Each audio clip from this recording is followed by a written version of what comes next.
untuk asuransi, kan begitu, yang dibiayai oleh Kementan. Ya. Sepemahaman terdakwa, apakah beberapa fasilitas yang diberikan itu kemudian dipertanggungjawabkan tidak oleh bawahan-bawahan terdakwa? Ya, mohon izin Yang Mulia.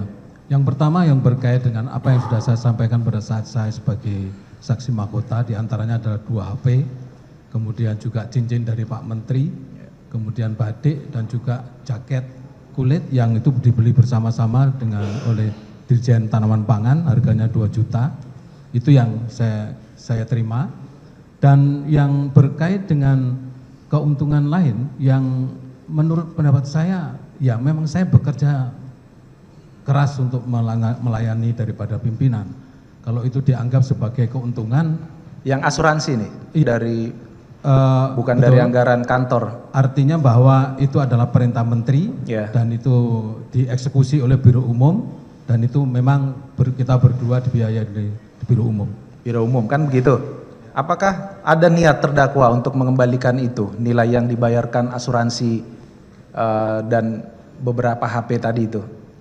Saya merasa karena itu perintah menteri dan itu sebagai tugas, ya saya tidak dalam pikiran saya Yang Mulia. Saat ini ya, kita tidak berbicara dulu ya. Saat ini tidak perlu saya kembalikan karena memang itu adalah urusan kantor.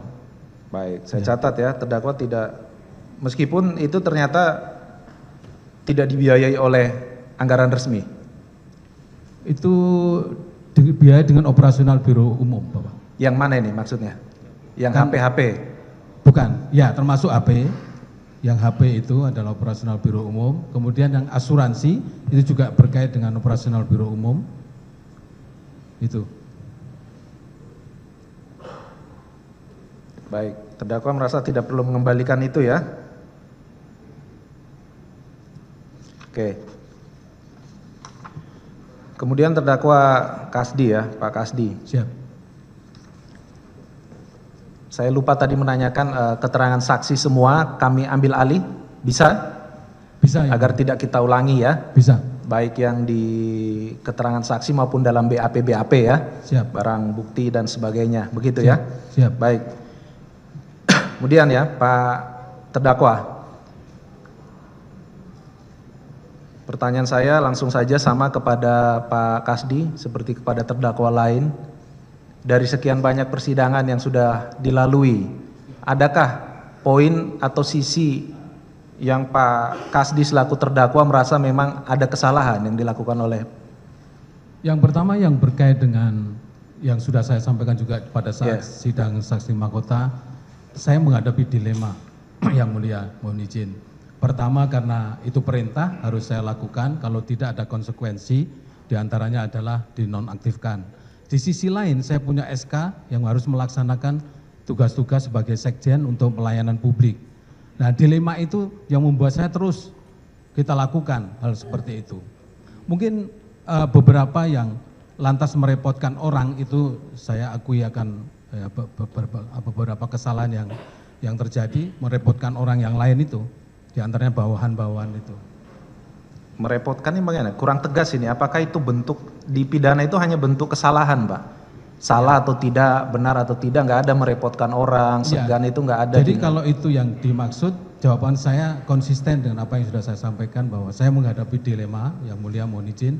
Yang pertama karena saya diperintah untuk melaksanakan itu. Tidak mengaku salah intinya, agar saya catat, tidak mengaku ada kesalahan. Karena itu perintah, saya tidak mengaku salah. Baik, saya catat ya, tidak mengaku salah ya. Baik.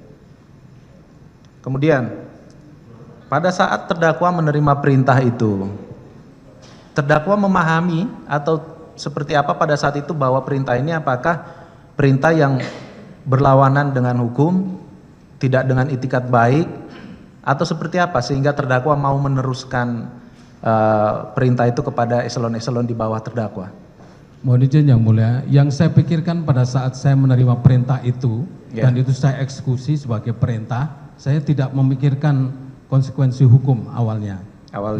Jadi itu terus berlanjut, begitu terus dengan harapan kapan ini berhenti juga. Pernah saya sampaikan juga di sidang saksi mahkota bahwa ya saya takutlah misalnya ada kasus di kementerian lain terjadi OTT dan lain sebagainya, pasti terpikir oleh kami. Terdakwa kan melihat di persidangan sebelumnya pernah mendapat keluhan dari beberapa dirjen, kan begitu? Terdakwa membenarkan, tidak membantah. Beberapa dirjen yang menyebut pernah menyampaikan kepada terdakwa adanya sharing eselon ini yang keberatan atau dinyatakan mengeluh lah dirjen-dirjen itu, kan begitu? Tetapi pada saat itu terdakwa menyampaikan tetap harus dipenuhi segera, Pak Menteri marah, kan kira-kira begitu intinya, kan begitu. Baik, pada saat itu sudah ada keluhan itu, terdakwa masih membayangkankah ini sekedar mengikuti arahan menteri, atau terdakwa selaku seorang sarjana S3, sekjen, pernah dirjen, tidak membayangkan ini sesuatu yang bertentangan dengan hukum? Saya tidak terpikirkan itu, yang saya pikirkan hanya ini perintah menteri. Setelah keluhan loh maksud saya, kalau perintah pertama kan terdakwa sudah jelaskan ya. Selanjutnya meskipun sudah dinyatakan keberatan, keluhan, terdakwa tetap merasa itu tidak melawan hukum. Iya, karena ini kan dua hal yang berbeda nih ya. Ya. Pertama kan dari top to bottom, kemudian ada keluhan dari bottom to top. Nah kan ada dua hal yang berbeda nih. Tetap di dua peristiwa itu terdakwa sama sekali tidak mempertimbangkan bahwa waduh ini ternyata ada yang nggak bersesuaian dengan hukum atau tidak sesuai dengan itikat baik atau seperti apa pada saat itu sehingga kok ini bertahun-tahun begitu loh. Iya, pada saat posisi saya seperti itu, saya juga ada tekanan untuk perintah itu harus terwujud. Ya. Jadi maka terus itu kami harus lakukan gitu. Kalau tidak konsekuensinya tetap akan saya terima. Seperti halnya misalnya pernah ditanyakan oleh Yang Mulia Majelis Hakim bahwa meneruskan dan seolah-olah saya aktif. Nah aktifnya itu karena saya juga ditekan untuk berdasarkan perintah untuk supaya itu direalisasikan. Baik. Itu yang terdakwa pada saat itu tahu kan ada beberapa yang dinonjobkan ataupun mengundurkan diri kan begitu, ada beberapa pejabat. Pada saat itu terdakwa dalam hatinya, dalam benak pikirnya tidak terpikir untuk mengambil salah satu langkah itu, mengundurkan diri, tidak melaksanakan perintah itu lagi. Ya, kalau kan faktanya kan terdakwa tetap memilih meneruskan itu, tapi yang ingin saya tanya di batin terdakwa pada saat itu tidak terpikir mau mengundurkan diri saja deh kalau ini memang saya katanya tertekan. Pada kenyataannya tertekan tapi ngasih hadiah ulang tahun aja jam ratusan juta, kemudian beberapa kegiatan lain ngopi-ngopi, di mana tertekannya? Saya ingin menjaga kejujurannya nih. Tertekan tapi ngasih hadiah ulang tahun 200 juta jam tangan, ini kan jam mewah itu. Mohon izin Yang Mulia, maka jawaban saya tidak satu sisi, saya kan mengatakan dilema. Di salah satu sisi melaksanakan perintah, di sisi lain saya punya tanggung jawab yang harus saya lakukan. Itu yang justru akan menekan saya terus.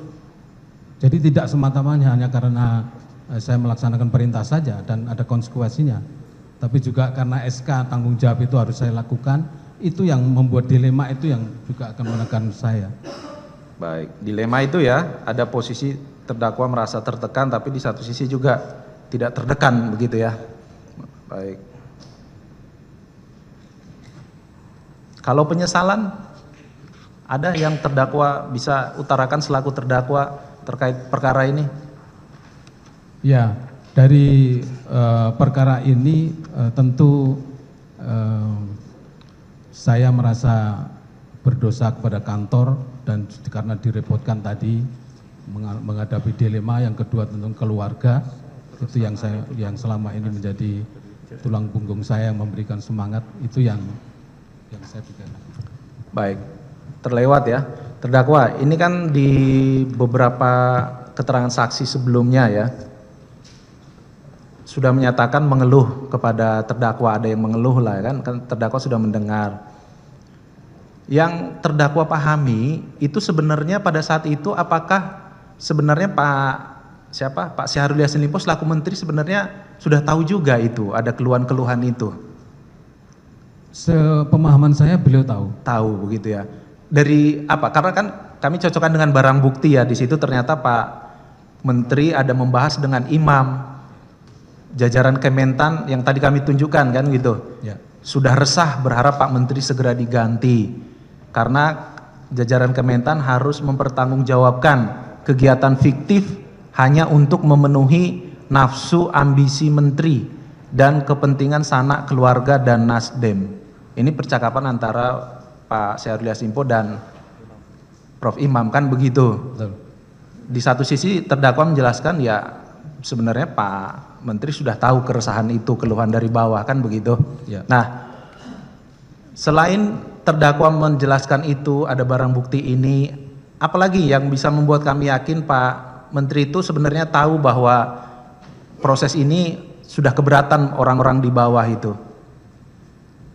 Ya, sebenarnya jalurnya tidak dari saya saja. Iya, makanya silakan jelaskan. Ya, di eselon 1 sudah menjadi pembicaraan umum di antara eselon 1, kemudian juga di dalam eselon 1 sendiri itu yang. Pembicaraan umumnya ini apakah pembicaraan rahasia umum ya menurut rahasia umum ini apakah hanya terkait permintaan-permintaannya atau juga keluhan-keluhannya ini sudah rahasia umum juga, keluhan dari orang-orang bawah ini? Keluhannya sudah rahasia umum, itu jadi kan ada kontak. Baik, ya. Ada dua hal yang sudah menjadi rahasia umum ya. Ya. Baik. Terdakwa sendiri pernah menceritakan kepada siapa saja mengenai keluhan-keluhan yang keberatan terhadap permintaan anggaran uang-uang ataupun barang itu? Para dirjen, kepala badan. Ya, kalau itu sudah. Yang ke atas ada terdakwa sampaikan kepada siapa saja? Ke atas. Ya, atas itu apakah ke Pak Menteri, apakah saya tidak sampaikan langsung kepada beliau, tidak. Di persidangan sebelumnya saudara ke Pak Imam ya yang sempat cerita ya. Imam. Karena terdakwa sudah menjelaskan alasannya ya. Ya. Tidak usah kita ulangi kan kenapa ceritanya ke Pak Imam kan begitu ya. Baik.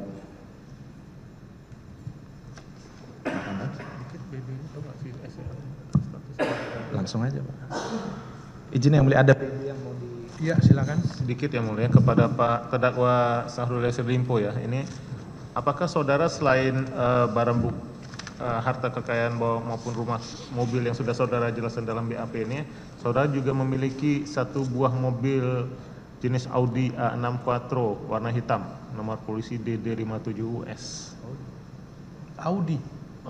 Audi 6. Itu waktu jadi wakil gubernur saya 2014. Yang atas nama istri saudara. Iya, betul. Dan kemudian beralih ke atas nama Franz Honga. Iya, karena ada ditukar tambah di situ. Itu tahun 2021 kalau yang saya Iya, informasinya. dari 2014 dibelinya ya? ke 2021. Itu peroleh tahun 2021 ya? Iya. Saat saudara sudah menteri jadi ke 2021. Udah Ini 2021. Iya. Kayaknya 2014 mulainya itu mobil, terus dilakukan barter dengan mobil yang lain dengan melalui Franz Honga. Begitu ya? Ya, nanti surat-suratnya baru dikerja di 2021. Baru dibuat di 2021. Iya, sebab karena kami sudah pindah ke sini. benar ya ada ya nanti sebab. Oke.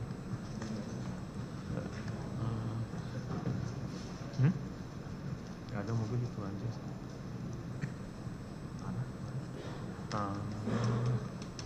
Kalau bangunan ini yang di Jalan Muhammad Kahfi, ada saudara punya satu bidang tanah dengan bangunan seluas 200 di Jalan Muhammad Kahfi, Kelurahan Cepedak Jagakarsa?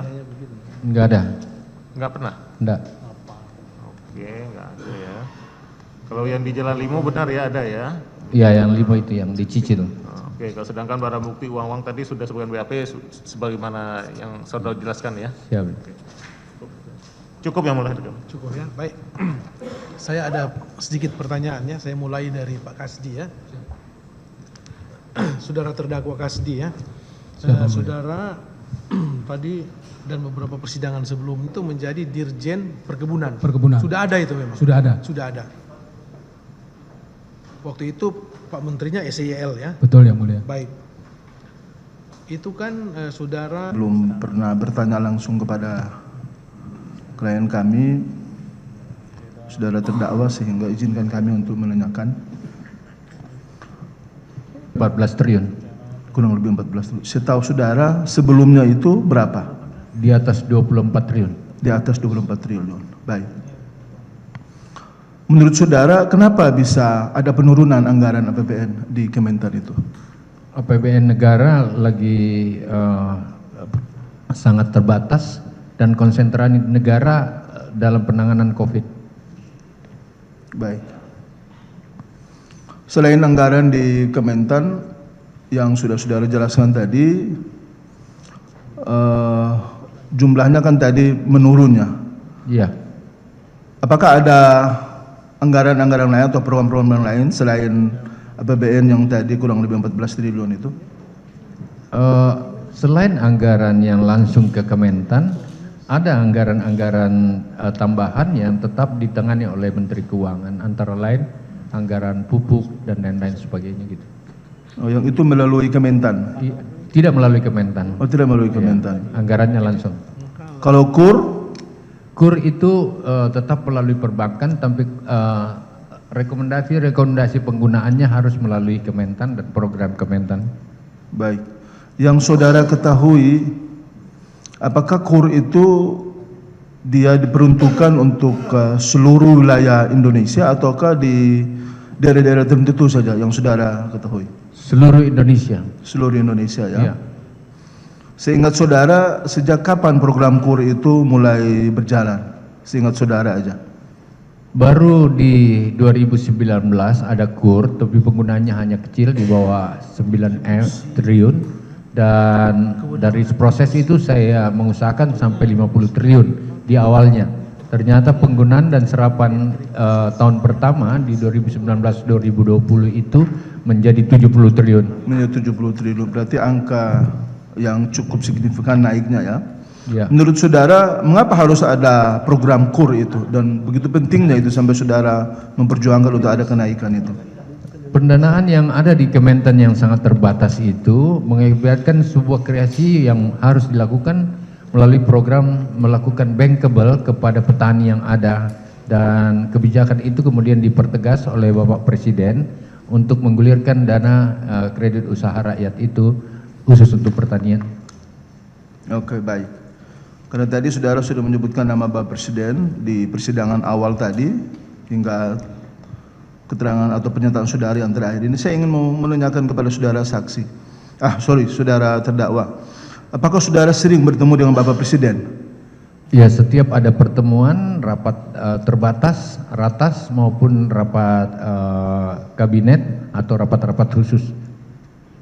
Kalau bertemu dengan Bapak Presiden biasanya dalam kaitan apa atau kemudian ada arahan apa dari beliau terkait dengan Kementan ini? Selalu menjadikan yang terakhir itu yang paling signifikan adalah ekonomi Indonesia diserahkan bantalannya kepada pangan dan pertanian. Oh, dan itu menjadi tanggung jawab pertanian ya. Apakah itu saudara hanya dengan Bapak Presiden saja atau dengan anggota kabinet yang lain? Kalau rapat terbatas itu terdiri atas hadir Menko, hadir Menteri Keuangan, dan juga beberapa menteri-menteri teknis yang terkait sesuai dengan pembahasan atau tematiknya. Baik. Kalau Menko saudara siapa? Menko saya Menko Erlangga. Erlangga ya. Iya, Menteri Perekonomian. Baik. Menko Perekonomian. Saudara selaku menteri tentu harus mampu menjabarkan visi misi Bapak Presiden atau negara ya, sebagaimana yang saudara telah jabarkan tadi di awal persidangan waktu saudara menjadi saksi, maupun juga menjawab pertanyaan dari JPU maupun juga dari Yang Mulia. Kami ingin ketegasan saudara sedikit aja terkait dengan penjabaran visi misi Bapak Presiden yang saudara maknai dan saudara sudah lakukan itu apa? Yang pertama bahwa pangan tidak boleh bersoal karena itu masalah dasar. Kalau pangan terganggu, pemerintahan terganggu, politik terganggu, sosial terganggu, dan kemudian keamanan dan stabilitas nasional terganggu. Kalau pangan baik, apapun yang terjadi, semua dalam kondisi masih bisa diurus. Oleh karena itu, ini diberikan saya ruang yang sangat besar oleh Bapak Presiden untuk mengenjing dan mengenergi masalah pangan yang ada di seluruh Indonesia. Baik. Oleh karena itu saya membagi 3 wilayah yang ada. Ada wilayah yang hijau yang surplus pangan, ada wilayah kuning di mana pangannya harus dijaga dengan ketat agar tidak turun, dan ada daerah merah atau wilayah merah. Wilayah merah yang saudara maksud itu di wilayah mana saja itu? Antara lain Papua, ada Jambi, ada Kalimantan Utara, ada berbagai, ada kurang lebih 5 sampai 9 provinsi yang saya kategorikan daerah merah. Kalau terkait dengan itu, bagaimana saudara bisa melakukan langkah-langkah atau upaya-upaya yang sebagaimana sudah jelaskan tadi, kalau terkait dengan membangun kinerja dan soliditas di Kementan dalam rangka untuk mencapai apa yang saudara jelaskan tadi itu? Jadi pada daerah-daerah yang hijau, semua fasilitasi harus dimaksimalkan sehingga overstocknya bisa dijamin, baik berkait dengan peternakan, perkebunan, maupun tanaman pangan. Kalau daerah-daerah kuning harus dijaga posisinya untuk semua fasilitasi teknis termasuk irigasi, pupuk dan lain-lain harus dicukupkan dengan secara maksimal sehingga dia bisa bertahan untuk dalam kondisi apapun masih bisa kuat. Tetapi pada daerah merah, khususnya pada 5 sampai 9 provinsi itu harus betul-betul mendapatkan kontribusi atau perlakuan khusus, bahkan upaya-upaya maksimal untuk mentransfer atau mengkontribusi hadirnya ketersediaan pangan di daerah itu. Baik, dalam rangka merelaksasi arahan atau visi misi Bapak Presiden yang sudah saudara jabarkan dalam kaitan dengan membangun solidaritas, soliditas dan kinerja dari staf-staf saudara di Kementerian Pertanian Republik Indonesia, apakah setelah itu saudara melaporkan kepada Bapak Presiden atau tidak terkait dengan itu? Selalu harus melaporkan karena memang Bapak Presiden memonitor 2 minggu sekali masalah pertanian, bisa melalui telepon, bisa melalui berbagai perintah yang disampaikan pada kami. Kalau terkait dengan Menko, biasa saudara melaporkan itu atau tidak kepada Menko? Berkait dengan kinerja saudara yang sudah saudara jelaskan tadi, apakah juga saudara laporkan kepada Menko saudara atau tidak? Harus dilaporkan kepada Menko. Menko tahu itu dan biasanya Presiden langsung membaca evaluasi dari data-data yang ada, baik itu data BPS lebih khususnya, Badan Statistik Nasional. Terus bagaimana respon Bapak Presiden Ya, terkait laporan itu? Selama ini Bapak Presiden merasa sangat terbantu karena target yang ada Bapak Presiden melewati keberhasilan pangan zaman Pak Harto dan itu kami lewati. Sedikit lagi ya. Seingat saudara dalam 1 tahun itu berapa kali saudara melakukan kunjungan kerja ke luar negeri? Seingat saudara aja.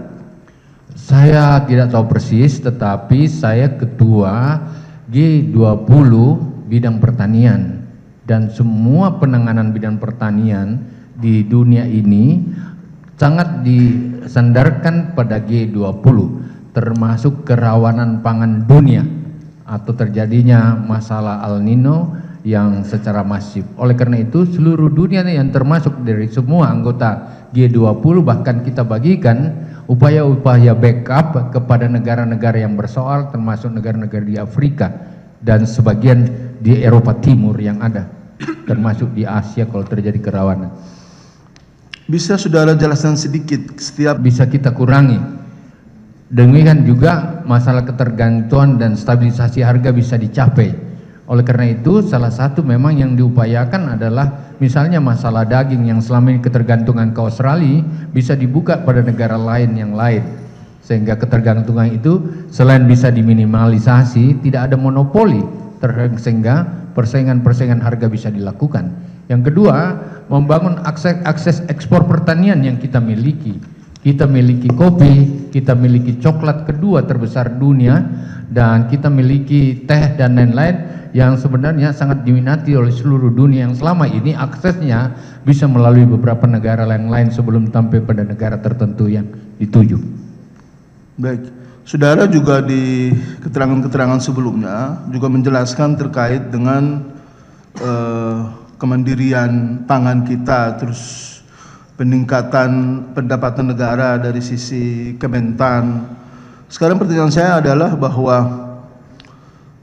apa yang kemudian saudara ketahui terkait dengan pengaruh perkembangan produk domestik bruto Indonesia dari sisi Kementerian Pertanian Republik Indonesia ini? Selama 3 tahun terakhir itu PDB tertinggi atau kontribusi produk domestik bruto nasional Kementan yang paling tinggi, di atas 18,2%. Ini diakui oleh Pak Sekjen kemarin pada saat beliau jadi saksi mahkota. Oleh karena itu memang hasil dari kita itu, dan kemudian yang ketiga, kita tidak melakukan impor beras selama 3 tahun. Dan ternyata yang selama ini digonggong-gonggong nggak bisa, ternyata bisa. Kemudian kami mampu menjaga stabilisasi harga dari 12 komoditi yang ada. 12 komoditi termasuk bawang, cabai, tomat maupun gula dan lain-lain sebagainya. 12 komoditi itu terjaga dengan baik, dan itu juga kami mendapatkan penghargaan dari berbagai pihak termasuk KPK terhadap penyampaian pupuk dan lain-lain yang terus sampai dimonitor sampai ke lapangan. Baik, saudara terdakwa, Indonesia ini kan sangat luas sekali dan complicated tentunya permasalahan pertanian atau pangan kita. Terkait itu, bagaimana saudara melakukan relaksasi untuk bisa mendapat sebuah prestasi atau minimal tidak ada soal terkait dengan pangan di Indonesia ini? Ya, semua harus dilakukan upaya yang maksimal dalam rangkaian persiapan pangan, karena pangan dibutuhkan oleh daerah. Oleh karena itu, kerjasama dengan berbagai pihak, termasuk lintas kementerian, dengan TNI Polri harus kami lakukan. Yang kedua, kerjasama yang intens dengan pemerintah daerah yang bertanggung jawab pada wilayahnya, sesuai dengan klaster yang kita buat, merah, kuning, dan hijau wilayah yang ada itu. Baik, tadi itu kan daerah minus yang saudara maksudkannya. Yang ingin kami tahu program-program apa saja yang saudara dorong ke daerah-daerah minus itu sehingga membantu daerah-daerah itu dari terpuruk-terpurukan. Ada berbagai hal yang dikonsentrasikan di situ pada daerah-daerah minus, tetapi dia berpotensi untuk peternakan, didorong peternakan. Kalau dia berpotensi untuk hortikultura, termasuk sayur-sayuran, dioptimalkan sayur-sayuran di situ. Kalau dia berpotensi untuk tanaman pangan, dikondisikan tanaman pangannya secara maksimal. Khusus untuk daerah yang minus atau daerah merah itu, apa yang menjadi kebutuhan dasar diupayakan secara maksimal, bisa dimobilisasi dan optimalisasi upaya-upaya agar daerah itu sendiri bisa menghasilkan pangan yang dibutuhkan. Baik, saudara saksi, ini kita butuh ketegasannya karena ini terkait dengan BAP maupun juga keterangan-keterangan saksi sebelumnya terkait dengan pertemuan dengan BPK RI. Apakah pernah ada pertemuan dengan BPK RI itu? Semua menteri pasti bertemu dengan BPK RI secara formal maupun dalam rangka konsultasi yang ada. Ini terkait dengan beberapa tahun belakangan ini yang kemudian menjadi soal itu di pemberitaan-pemberitaan itu. Apakah pernah ada pertemuan? Ya pasti ada, tetapi itu hal yang umum dan tentu kadang-kadang lintas kementerian, tidak hanya Menteri Pertanian. Atas inisiatif siapa biasanya, atau undangan dari Kementan atau dari BPK itu biasanya? Selalu saja yang selama ini saya tahu adalah ruang yang dibukakan oleh atau diundang oleh BPK RI. Biasa membahas terkait apa saja itu, saudara? Ya, berkait dengan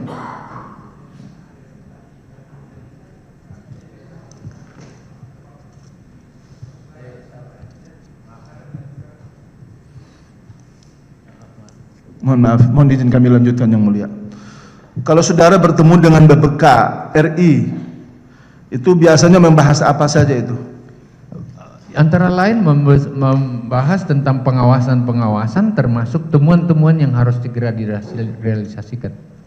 Nah, sekarang terkait dengan temuan-temuan ini, pernahkah di Kementan ada temuan oleh BPK atau tidak? Selalu saja semua kementerian ada temuan, tapi tentu dilihat scoring temuan itu sudah seperti apa begitu. Terus ada rekomendasi atau tidak dari BPK? Selalu saja dari hasil temuan ada rekomendasi, dari rekomendasi itu kemudian dikonsultasikan seperti apa. Terus bagaimana saudara merespon rekomendasi itu? Rekomendasi harus bisa diselesaikan sesuai agenda yang ada.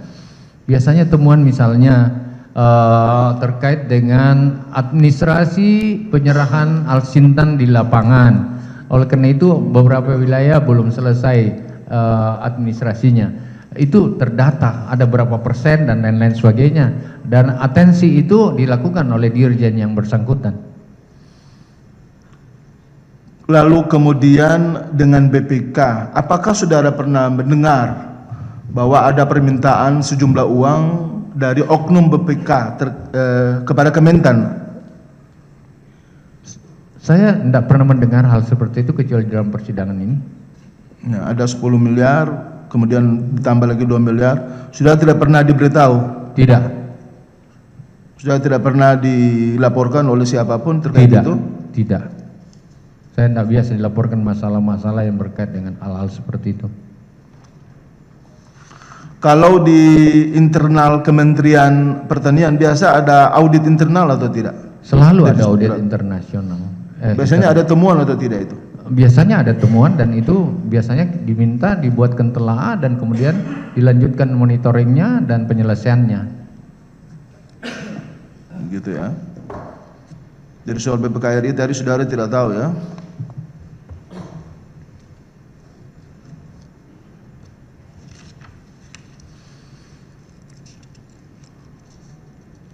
Yang berikut,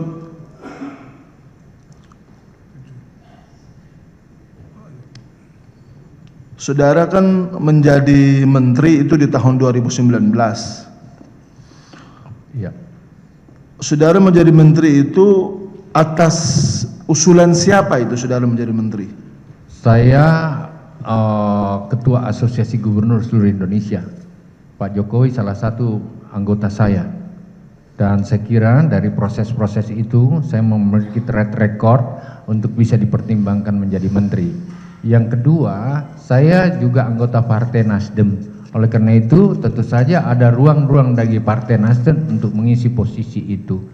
Yang ketiga, saya mendapatkan bintang Mahaputra Utama dari negara yang ke-69 atas nama negara khusus di bidang pertanian. Pada saat krisis pangan yang lalu 17 provinsi bersoal dan ditangani melalui Provinsi Sulawesi Selatan. Jadi itu artinya saudara ingin mengkonfirmasi bahwa selain saudara punya prestasi, saudara juga diusulkan oleh Partai Nasdem. Betul. Begitu.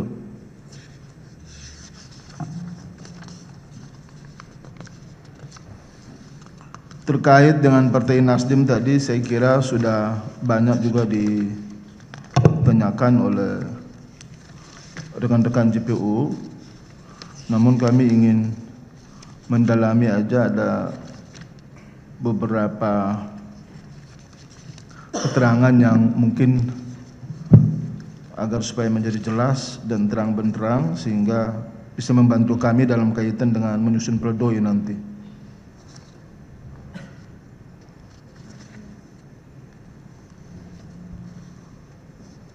Apakah saudara tahu atau tidak atau pernah dilaporkan atau tidak bahwa di tanggal 25 Januari 2020 itu ada pembayaran makan malam ulang tahun Nasdem sebanyak 30 juta. Saudara tahu itu atau tidak?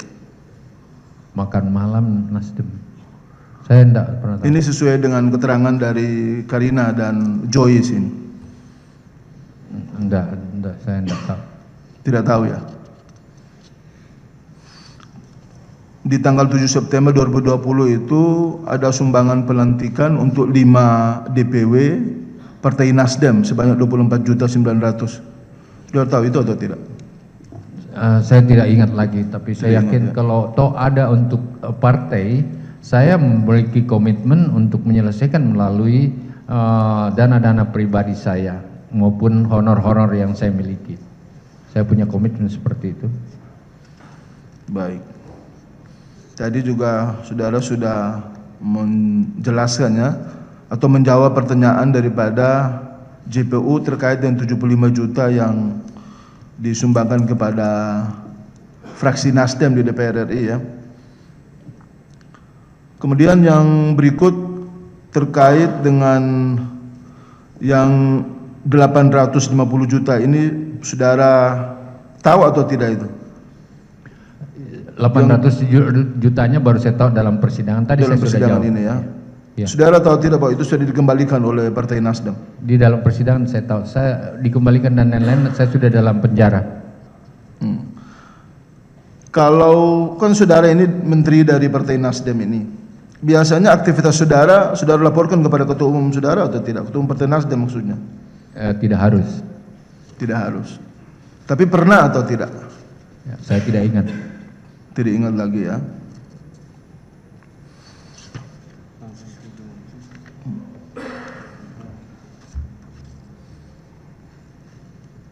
Terakhir ini, saudara tahu atau tidak, Bapak Surya Paloh itu ada punya grand house di Pulau Seribu?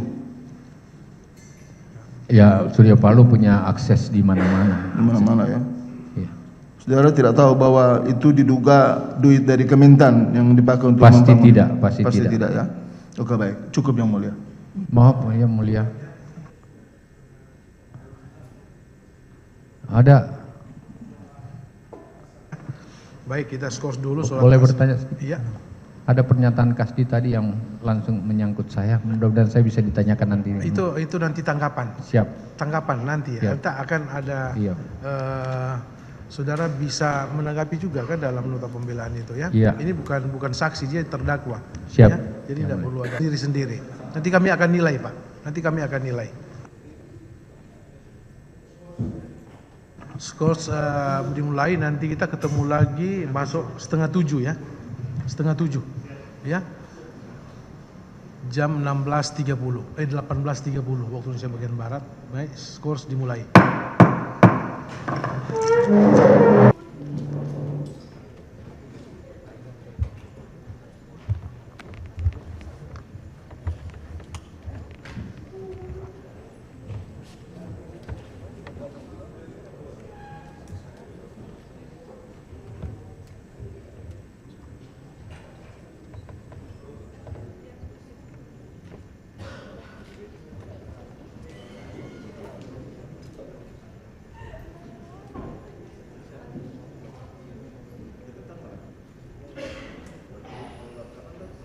Siap.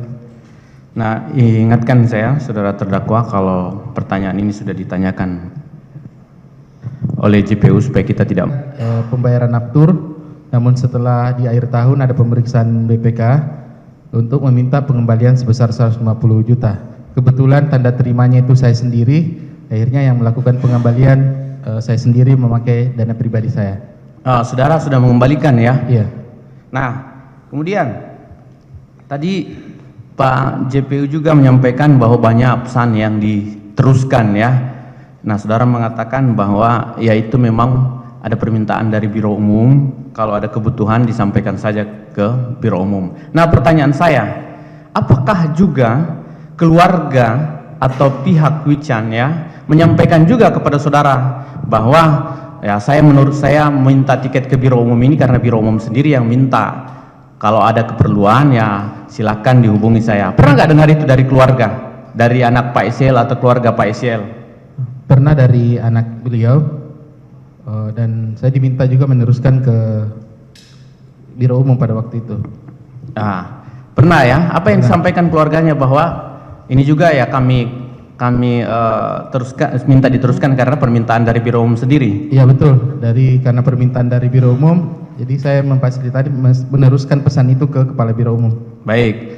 Nah, kemudian ini khusus uang yang saudara terima dari Merdian atau Pak Sekjen. Itu kan ada uang ke Pak Firly dan ada uang kurban untuk DPR. Pertanyaan saya, pada saat untuk dua keperluan ini uang itu diserahkan kepada Pak Sekjen ataupun kepada Merdian, apakah pada saat itu disampaikan kepada saudara, ini ada uang hasil kumpul-kumpul, silahkan disampaikan kepada DPR atau disampaikan kepada Firly pada saat itu? Disampaikan Kak bahwa ini hasil dari kumpul-kumpul pada saat diserahkan uang itu? Pada saat penyerahan dari Pak Kasdi maupun Merdian pada waktu itu tidak pernah menyampaikan bahwa itu hasil pengumpulan. Saya cuma mendapat perintah untuk menyampaikan yang pertama ke pihak DPR, Komisi 4, yang kedua untuk keperluan Pak Firly melalui Pak Irwan waktu itu. Baik ya, nih terakhir. Tadi juga sudah disampaikan oleh waktu jadi Pak Sel jadi saksi. Waktu saudara menjabat Direktur Pupuk dan Al Sintan, apa sih pencapaian saudara atau prestasi saudara, bisa sebutkan nggak apa pencapaian atau prestasi selama menjadi direktur pada saat itu? Yang pertama kali waktu pertama menjabat yaitu mendapat penghargaan dari Deputi Pencegahan KPK terkait dengan pemutakhiran data yang menggunakan data NIK untuk penerima pupuk bersubsidi, atau dari data kami disebut IRDKK, dan itu mendapat penghargaan berhasil menertibkan penerimaan pupuk bersubsidi pada tahun itu. Selanjutnya di tahun berikutnya kami melakukan kerjasama atau MOU dengan Barreskrim Polri dalam rangka untuk mencegah atau memberantas mafia pupuk pada waktu itu. Itu salah satu prestasi yang kami dapatkan. Ya. Nah terakhir, tadi Pak JPU sempat menyinggung ada rumah yang disita di Makassar dan di Jakarta.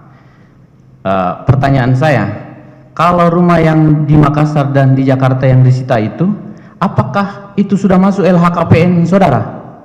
Dua-duanya masuk dalam LHKPN. Dua-duanya masuk di LHKPN ya? Iya. Oke. Dan khususnya yang di Makassar itu di LHKPN pada saat saya menjabat di Provinsi Sulsel sudah masuk dalam LHKPN.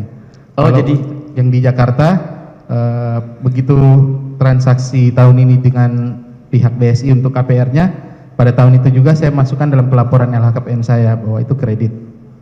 Oh, jadi khusus untuk rumah yang di Makassar yang disita oleh KPK itu untuk kepentingan TPPU itu sudah masuk, saudara sudah masukkan ke LHKPN bahkan sebelum saudara menjadi staf di Kementerian Pertanian. Betul. Betul ya? Betul. Oke. Dari saya cukup, mungkin rekan saya lanjutkan. Ya, silakan. Saudara terdakwa, saudara terdakwa saat diperiksa menjadi saksi itu salah satu alasan terdakwa pindah ke Jakarta itu karena mencari jabatan di ibu kota. Apakah alasan perpindahan itu berhubungan karena istri saudara terdakwa juga berada di Jakarta? Betul, kebetulan di tahun yang sama istri saya lebih dulu mendapat informasi atau surat dari Pemprov DKI bahwa usulan perpindahan atau mutasinya dari Pemprov Sulsel ke DKI sudah diterima. Makanya di saat itu saya juga berusaha mencari di kementerian mana saya bisa pindah dengan memasukkan beberapa lamaran atau surat permohonan pindah di beberapa kementerian. Nah, yang terkait dengan rekening-rekening yang disita oleh KPK pada perkara ini, bisa saudara saksi ceritakan terkait dengan rekening-rekening apa saja yang disita oleh KPK? Yang paling utama itu rekening gaji, baik gaji saya selaku PNS dengan gaji dari penghasilan lainnya, semuanya disita oleh KPK. Penghasilan lain ini maksudnya penghasilan apa ya saudara saksi? Saudara terdakwa? Ada dari usaha maupun dari perusahaan yang kebetulan komisaris di perusahaan itu. Oh, jadi selain dari PNS, saudara terdakwa juga mempunyai penghasilan lain ya? Betul. Oke, cukup yang mulia, terima kasih.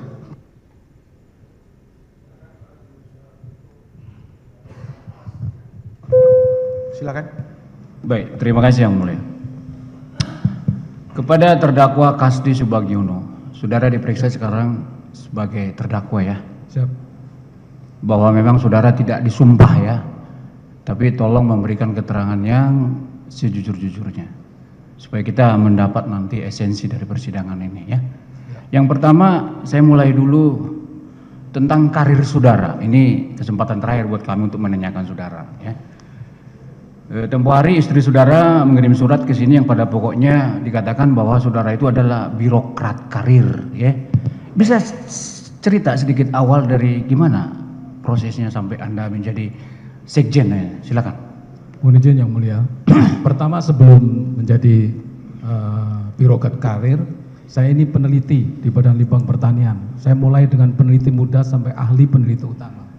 Dan di situ saya temukan berbagai teknologi, di antaranya teknologi pengolahan air dan tanah untuk meningkatkan produktivitas pangan di daerah rawa. Itu pekerjaan saya di penelitian. Kemudian karir birokrat saya mulai dari Balai Penelitian. Pada 2005-2007 saya kepala Balai Penelitian Agroklimat dan Hidrologi, menangani iklim dan air. Kemudian saya dipindahkan ke Jawa Barat di Balai Pengkajian Teknologi Pertanian Jawa Barat 2007-2009. Kemudian pindah lagi ke Jawa Tengah, ke Balai Pengkajian Teknologi Pertanian Jawa Tengah 2009-2011. Kemudian saya dipromosi menjadi Kepala Balai Besar 2011-2013 waktu itu. Nah, kemudian Sekretaris Badan Litbang Pertanian hanya 1 tahun 2013-2014. Yang paling lama karir saya adalah di Kepala Biro Perencanaan, 6 tahun saya di situ, 2014-2019. Baru kemudian saya dipromosi menjadi Dirjen Perkebunan 2019-2021, akhirnya Sekjen 2021 sampai sekarang nonaktif. Itu karir saya. Baik ya.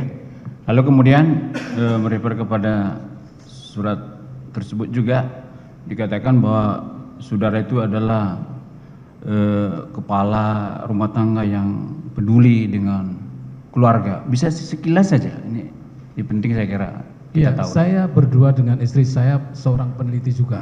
Istri saya di Badan Litbang Pertanian kemudian dipindahkan ke BRIN, juga peneliti. Nah, saya punya 2 orang anak dan alhamdulillah sudah pada berkeluarga. Dan saya di jabatan akhir saya mau pensiun per 1 Juni itu, ya saya dapat permasalahan ini. Ya kemudian saya sebenarnya sudah mengurus untuk perpanjangan fungsional saya di analis kebijakan. Saya sudah punya SK Presiden analis kebijakan. Tapi saya harus berhenti di sini karena masalah ini. Itu. Baik. Oke. Sekarang saya singgung lah ya sedikit tentang pokok persoalan dalam perkara ini ya. Sharing ya, urunan pengumpulan uang. Bisa saudara tegaskan ya, walaupun sudah berulang-ulang, tapi ini kesempatan terakhir saya kira perlu kita dengar melalui penasihat hukum saudara. Kapan saudara tahu ada praktek sharing ini di Kementerian Pertanian? Seperti yang mohon izin yang mulia, seperti yang sudah saya sampaikan sebagai saksi, praktek ini sudah ada pada zaman Sekjen Momon 2020. Dan saya pun termasuk di Dirjen Perkebunan yang juga harus urunan pada saat itu. Kemudian berkait dengan sharing ini ada perintah dari Menteri, kemudian saya meneruskan perintah itu ke Eselon 1. Ya, ke Eselon 1. Memang tidak semuanya melewatin saya. Itu polanya bisa langsung, bisa WA, bisa melalui orang lain. Yang melalui langsung saya tandakan tadi termasuk yang mulia mempertanyakan itu bahwa kurang lebih beliau mengatakan seperti ini. Pak Sekjen, ini ada kebutuhan baik itu untuk kedinasan maupun non kedinasan itu agar dibicarakan dengan eselon 1 lain. Itu saya maknai sebagai sharing. Nah, kemudian di beberapa chatting beliau sampaikan juga, termasuk yang sudah disampaikan oleh JPU juga, di situ ada komunikasi antara travel Suitatur waktu itu, kemudian di-share untuk segera melunasi daripada pembayaran kekurangan daripada biaya yang ditagihkan oleh Suitatur. Itu beberapa contoh yang saya alami. Nah, kemudian juga yang melalui lain diantaranya adalah melalui Prof. Imam, melalui Pak Atta, melalui Panji, dan bahkan juga eselon 1 lainnya. Jadi aliran perintah itu tidak semuanya lewat saya, makanya tidak semuanya saya ketahui.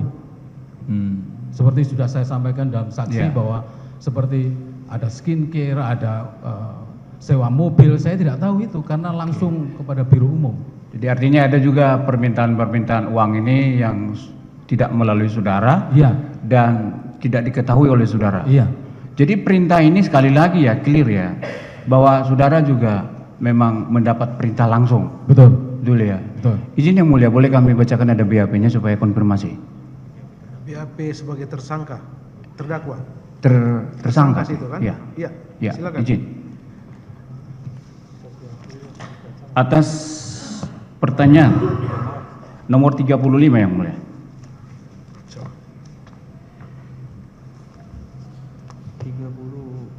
maaf 39.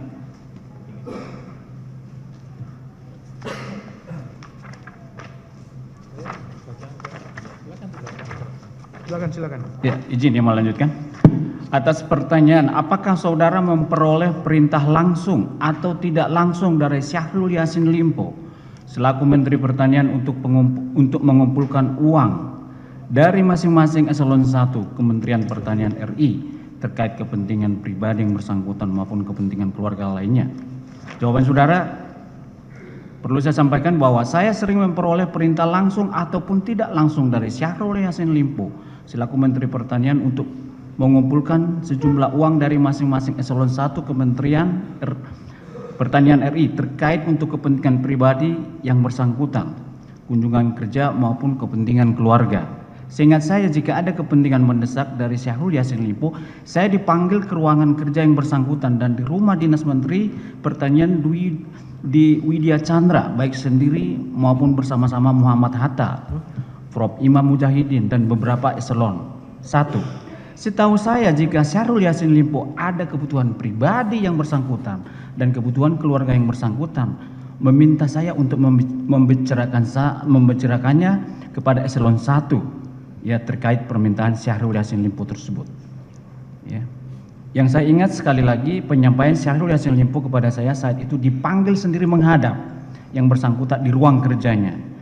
Pak Sekjen, ini ada kebutuhan saya, kunker dan keluarga, tolong dibicarakan dengan para eselon 1 lainnya, kira-kira demikian. Ya, ini betul ini. Betul. Jadi berarti perintah langsung ini kepada saudara untuk dikoordinasikan atau disampaikan kepada eselon 1 lainnya. Betul. Oke, baik. Sesungguhnya pola-pola perintah langsung ini boleh saudara jelaskan singkat. Bentuknya seperti apa? Tadi ada langsung gitu, dipanggil ke ruangannya. Ada pola lain tidak? Ya, tadi saya sampaikan ada yang lewat WA, ada juga yang lewat orang lain seperti Prof. Imam, Pak Atta, Panji, dan juga eselon 1 lainnya. Jadi perintah ini tidak saja melalui saudara, salah satu saja Tidak, ya berarti ya? tidak. Ada Prof. Imam, ada Hatta, ada juga Panji, eselon 1 begitu ya. Kemudian yang melalui WA ya. Apakah pernah saudara mendapatkan WA dari saudara Panji selaku ajudan terkait dengan kartu kredit? Pernah. Izin yang mulia mungkin supaya clear yang tadi itu. Yang tadi ya, sudah diperlihatkan tadi kan? Ya. Boleh kami sudah diperlihatkan tadi dan itu WA antara terdakwa dengan Panji. Dengan Panji kan? Terdakwa ini mendapatkan WA dari Panji Ya. atas forward diteruskan dari Menteri. Iya, sudah diperlihatkan Jadi tadi. jadi udah clear, itu clear ya? Sudah diperlihatkan tadi. Sudah perlihatkan tadi. Saudara akui itu atau saudara bantah tadi? Oke, itu sudah tadi diperlihatkan sudah.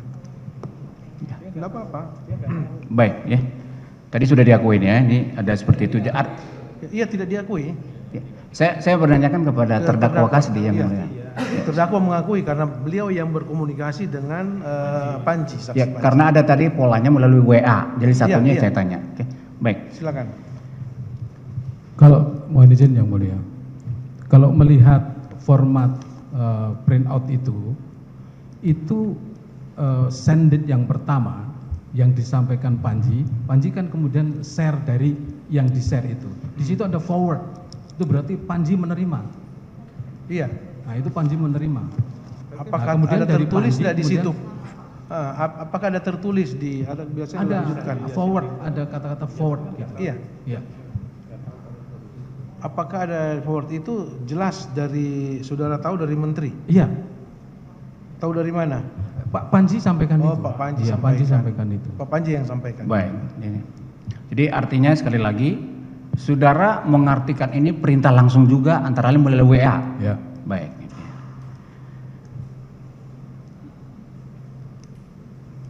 Baik.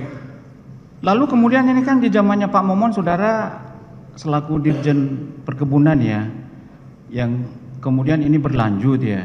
Ini berlanjut ini, adakah memang saudara mendapatkan perintah juga untuk melanjutkan itu seperti apa? Itu yang saya sampaikan tadi pada saat posisi saya sudah sekjen. Yang tadi seperti saya ini ya? sampaikan yang langsung dengan narasi. Oh itu. begitu ya. Berlanjut Ya. itu artinya Ya, pertanyaan saya polanya meneruskan pola yang dilakukan oleh Sekjen Momon, kemudian saya meneruskan itu karena masih ada perintah itu. Baik, oke.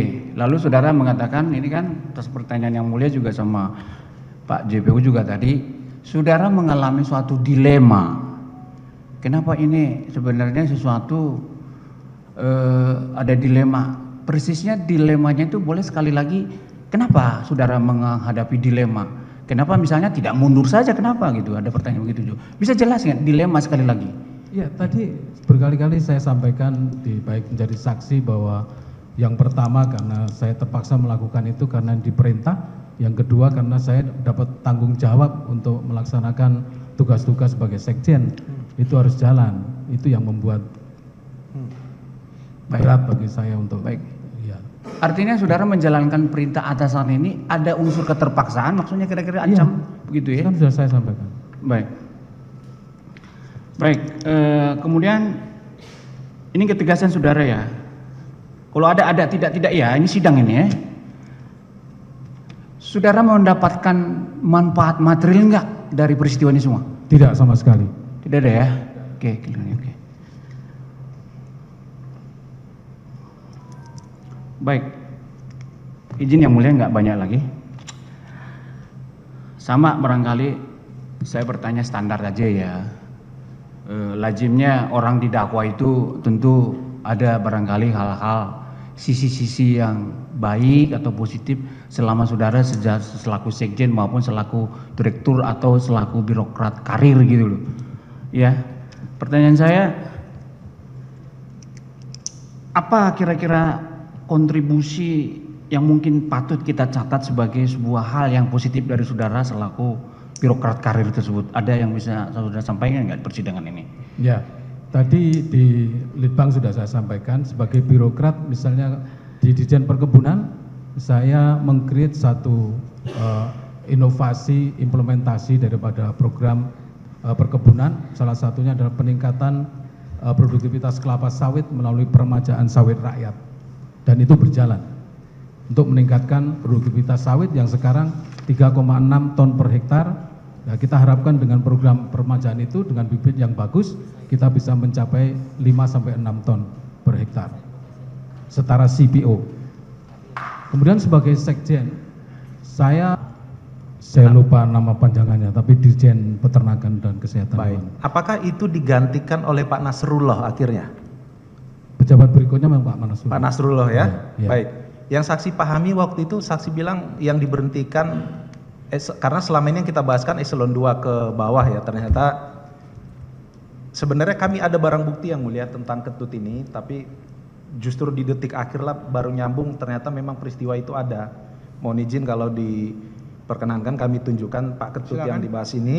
Nah, saya singkat saja tanya, akhirnya diberhentikan sesuai dengan proses dan SOP yang ada, tidak karena aku marah atau apa. Menjadi non-job juga tanpa jabatan? Tidak ada non-job seperti itu. Karena ya, sebagai apa kalau begitu? Saya tidak sampai ke situ bahwa dia harus berhenti jadi dirjen karena kinerjanya nggak benar, kemudian masalah sapi itu, masalah daging menjadi sesuatu yang penting, maka saya berhentikan dia. Sebagai apa akhirnya? Dia sebagai fungsional dan sebagai fungsional tentu saja dia punya hak untuk. Baik. Sudah terkonfirmasi yang. Sudah ya. Banyak diimbang kan begitu. Baik ya.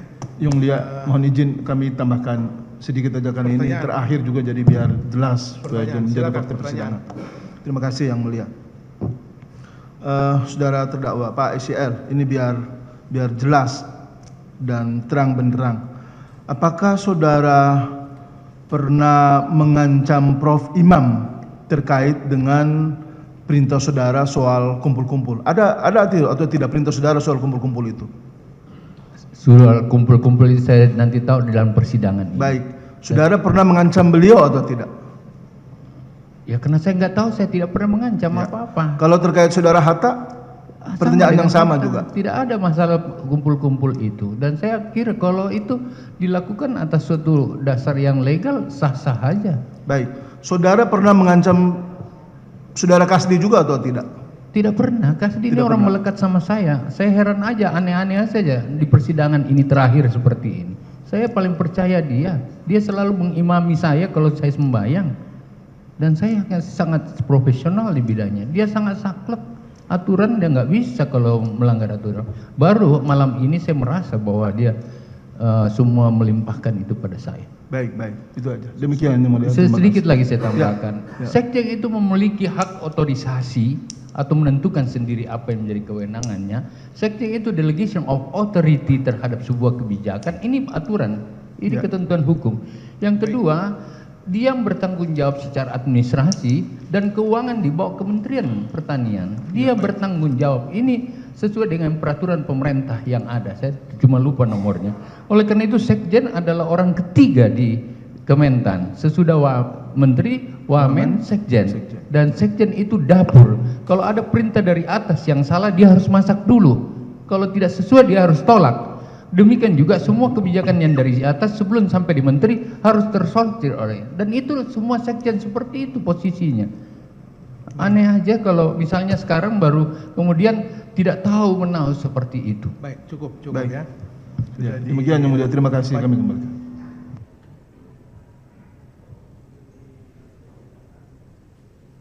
Jelaskan pada persidangan-persidangan yang lalu juga begitu. Akan ada masalah hukum seperti ini yang mulia.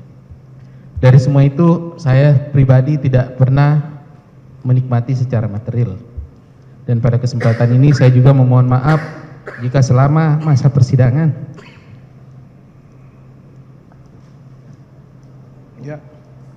ada hal yang kurang berkenan.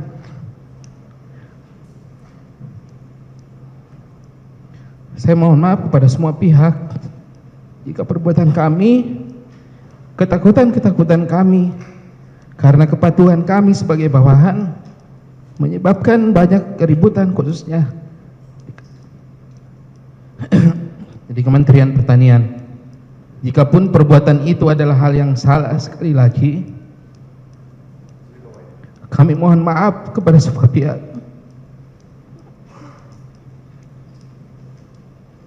Dan kami menyatakan menyesal jika seandainya perbuatan-perbuatan itu tidak benar di mata hukum. Kepada yang mulia kami mohon putusan seadil mungkin dengan mengingat niat, motivasi dan posisi kami sebagai bawahan yang hanya menjalankan perintah atasan. Demikian, terima kasih. Baik ya, cukup pernyataan saudara.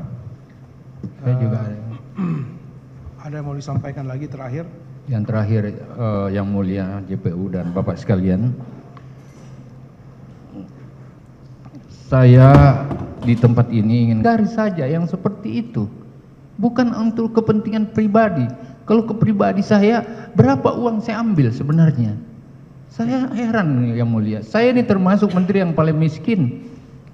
Rumah saya itu di BTN di Makassar waktu saya gubernur. Ini barunya saya mau mencicil karena saya berharap di akhir perjalanan umur saya yang 70 tahun saya berada di sini dan ini dicicil. Itu yang ingin saya sampaikan yang mulia. Tapi saya orang biasa, saya tentu manusia biasa yang tentu banyak salah dan lain-lain. Saya banyak menyangkal hari ini ada yang diberhentikan, tidak sebenarnya siapa yang namanya yang satunya bukan Ketut sudah saya jawab. Sarwo Edi itu pindah karena ada memang jabatan baru dirjen atau setara dirjen Badan Ketahanan Pangan dan kemudian sampai dengan terakhir Bambang karantina yang dibilang saya marah gitu, saya tidak berhentikan sampai saya berhenti jadi menteri. Jadi tidak ada yang saya ponis karena tidak melakukan apalagi terkait dengan uang. Saya perjanjikan kepada Tuhan yang ada dan saya siap menerima apa saja yang menjadi hukuman yang ada, yang kemudian saya berharap kalau memang itu saya ambil dan saya masih punya dana, saya silakan ambil saja. Saya lebih menghargai persidangan ini dan menghargai keputusan itu. Dan saya siap untuk mengembalikan kalau memang itu menjadi sesuatu yang secara pasti. Tapi berapa Pak? Kan kalau misalnya ke umroh itu kan cuma 5-6 orang aja yang harus saya tanggung. Masa saya tanggung seluruhnya? Yang seperti jawab. itu. Saya rasa cukup ya, sudah Siap, jawab. makasih yang mulia, terima kasih Pada saat JPU, terima pemeriksaan kasih. saksi dan pemeriksaan terdakwa.